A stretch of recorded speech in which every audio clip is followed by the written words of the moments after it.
নরেন্দ্র মোদী, উনি আমাদের এখানে ঝালমুড়ির যে প্রচেষ্টাটা করে দিয়ে গেছে, আমি চাই আমরা তো ওখানে গিয়ে ঝালমুড়ি খেতে পারবো না, তাই আমি সবাইকে একসঙ্গে করে নিয়ে এই নরেন্দ্র মোদীর সঙ্গী হয়ে আমি এখানে ঝালমুড়ির দোকান খুলেছি। আমার গ্রামের লোকেদের সবাইকে আমি ঝালমুড়ি খাইয়ে দেব ফ্রিতে, একদম ফ্রি। এখানে কোনো দেওয়া নেওয়া কিছু নেই, কেউ সঙ্গে কোনো পাস করবে না।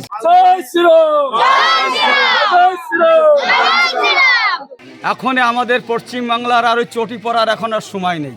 এখন আমরা জুতো পরব, সকালবেলা পরব আর সন্ধেবেলা রাত্রেবেলা খুলবো।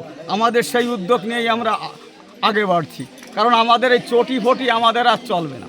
আমাদের ভোট প্রচারে নরেন্দ্র মোদী এসে বিভিন্ন জনসভায় উনি প্রতিশ্রুতি দিয়ে গেছিলেন আমাদের যে যদি বিজেপি সরকার গঠন করতে পারে তাহলে ঝালমুড়ির পার্টি হবে।